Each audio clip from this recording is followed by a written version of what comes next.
24 août 2020, minuit 49. Après la diffusion du concert L'Outre-mer fait son Olympia, France-O, la chaîne publique française de l'Outre-mer, disparaît à tout jamais des antennes. Et ce, malgré de multiples tentatives de sauvetage. Le sort de cette chaîne originale invitant à l'évasion est malheureusement scellé, en dépit de son rôle culturel sur le rayonnement des Outre-mer.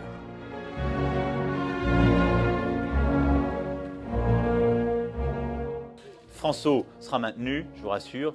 Il n'y aura pas de suppression de France-O. France-O a un programme, je souhaitais tout à fait consolider dans le paysage audiovisuel français. Elle reflète justement cette diversité et les enjeux que j'évoquais à l'instant. Alors qu'Emmanuel Macron avait promis de maintenir la fameuse chaîne publique orientée sur les Outre-mer, le 4 août 2020, Roselyne Bachelot, ministre de la Culture fraîchement nommée, annonce l'arrêt de la transmission de la chaîne pour le 23 août 2020. Mais pourquoi cette décision et ce changement soudain de situation?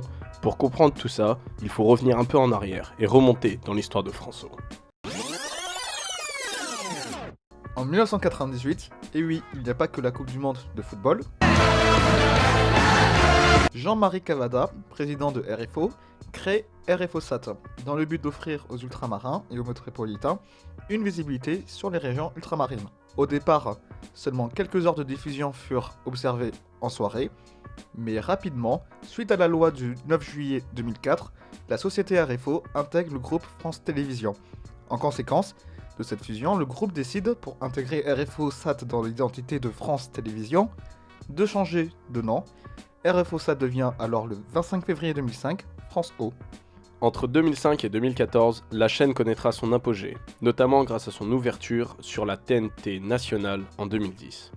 D'ailleurs, à cette occasion, de nombreux acteurs culturels sont invités sur la place de la Bastille pour célébrer le rayonnement de la culture ultramarine.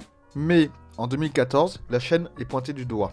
En effet, malgré l'accessibilité et l'offre sur la culture ultramarine, peu de personnes s'intéressent au programme.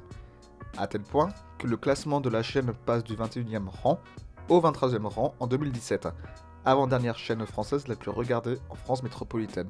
Avec en moyenne 0,6% de part d'audience, dit PDA, dont 0,3% pour la seule année 2020. En Outre-mer, la tendance est aussi de même. L'intérêt baisse et la chaîne commence à devenir délaissée. Finalement, à la suite de la réforme du gouvernement ayant pour objectif de réduire le coût de France Télévisions de 50 millions d'euros, avec un budget de 30 millions d'euros et un PDA de 0,3%, la fermeture de France-O était imminente. Malgré de nombreuses pétitions soutenues par de grandes personnalités originaires des Outre-mer comme Lilian Thuram, Audrey Pulvar ou encore Pascal Légitimus, cet effort est malheureusement vain, ne pouvant sauver la disparition prématurée de la chaîne. Aujourd'hui, pour combler la disparition de cette vitrine de la culture ultramarine, un portail fut créé sur Internet. Cependant, ce dernier a des limites et ne peut remplacer certains programmes, tels que les concerts, documentaires ou émissions ultramarines. Je vous remercie d'avoir regardé cette vidéo. N'hésitez pas à nous suivre sur nos différents réseaux sociaux. C'était Thomas, Et Domis. sur la chaîne Le Dôme.